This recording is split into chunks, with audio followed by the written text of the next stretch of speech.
ازيكم عاملين ايه؟ يا رب تكونوا بخير. نبدأ الفيديو، متنسوش لايك واشتراك بالقناة وتفعلوا زر الجرس عشان يوصل لكم كل جديد. ايه ازيكم يا اجمل فانز، وحشتوني جدا. فيديو اليوم معانا مفاجأة جامدة جدا عن سلمى البطة، وخبر جديد عن حقيقة حملها، وكمان سبب اختفاء سلمى طول الفترة دي، وايه سبب ظهورها في مهرجان عائلة الجمل. هنعرف كمان العيلة راحت فين بعد حفلة مهرجان عائلة الجمل، وسبب بكاء بيبي مكة.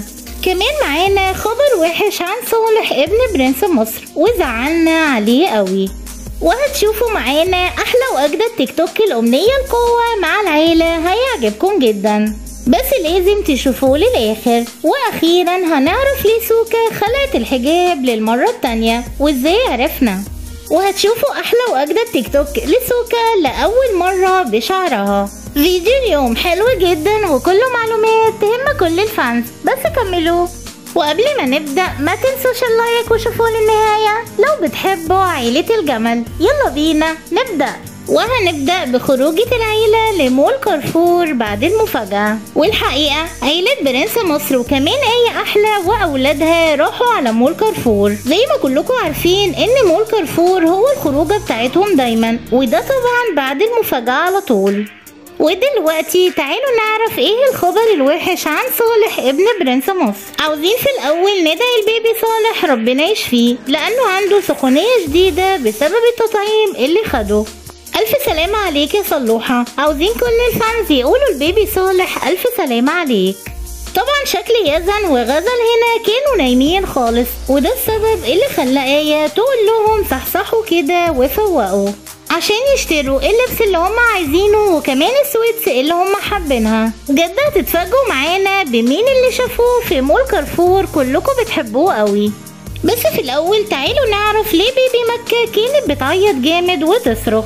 والحقيقة بيبي مكة بتحب برنس مصر قوي، فلما يبعد عنها بتعيط جامد عشان عاوزاه، وده اللي حصل فعلا. بيبي مكة لما عيطت وجعت قلبنا قوي، كانت بتعيط وعاوزة باباها وبتقول عاوزة بابا، ربنا يخليه لها ويديه الصحة. تعالوا بقى للمفاجأة الأولانية في الفيديو، وإنهم شافوا مستر أحمد وندى جلجل وأولادهم. بجد يا جماعة إحنا بنحبهم قوي، كمان فرحنا قوي إنهم ظهروا في الفلوج ده. آية أحلى قالت لأحمد انتوا إيه اللي جابكم معانا؟ مستر أحمد كان بيهزر وقعدوا كمان كلوا معاهم. ودلوقتي تعالوا نروح لفاصل سريع جدا من احلى تيك توك الامنية القوة والاسطورة وكمان العيلة، هيعجبكم جدا. وما تنسوش كملوا الفيديو معانا عشان تشوفوا حقيقة حمل سلمى البطة. عاشت ايدك ارفع ايدك فوق، اسطورة قوي يا اسطى، انتي قلبي وربنا نسيتيني العتمة.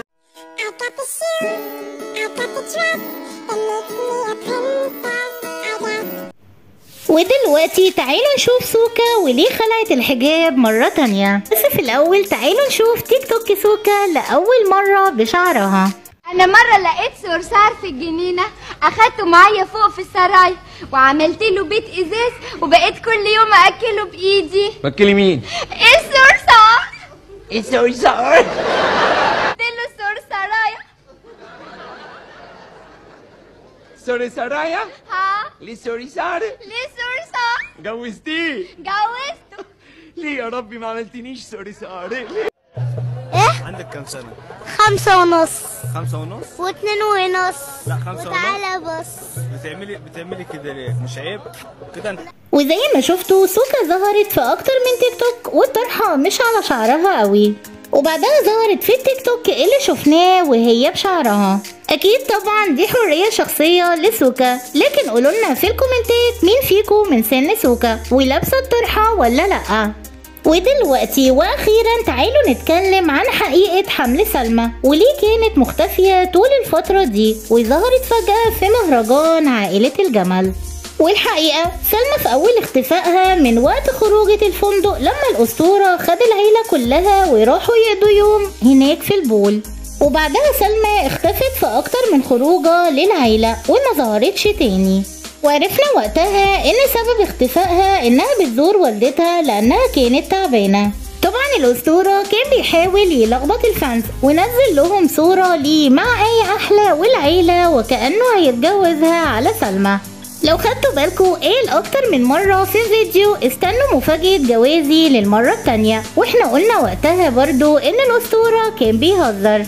والصورة اللي شفناها كنا عارفين انها آية أحلى، ومش احنا بس، ده كل الفانز كان عارف. طبعا ما صدقناش عشان الأسطورة بيحب سلمى جدا هي وأولاده. وبالنسبة لحقيقة حمل سلمى هي ما ظهرش عليها أي حاجة تقول إنها حامل. بصراحة يا جماعة سلمى والأسطورة ما بيخبوش خبر الحمل لما يحصل.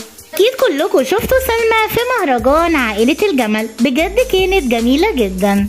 زي ما قلنا سلمى والأسطورة ما خبوش قبل كده خبر الحمل، لكن جلجل وندى حمو ما كانوش عاوزين يقولوا إنهم حامل.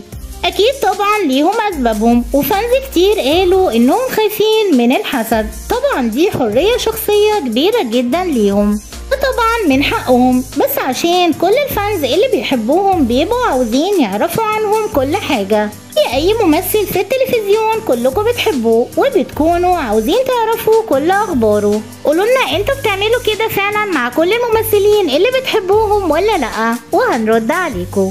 واستنوا مننا الخبر الأكيد عن حقيقة حمل سلمى، لكن لغاية دلوقتي سلمى مش حامل. وانتوا برضو قولولنا رأيكم في التعليقات.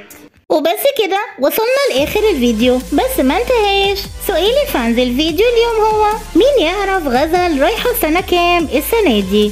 شوفوا الفيديو وحلوا السؤال وكملوا معانا عشان اسامي فانز برنس مصر. وهنا وصلنا للنهاية، ما تنسونيش في اللايك والاشتراك وتفعيل زر الجرس عشان يوصل لكم كل جديد. اشوفكم الفيديو الجاي، بحبكم جدا، مع السلامة.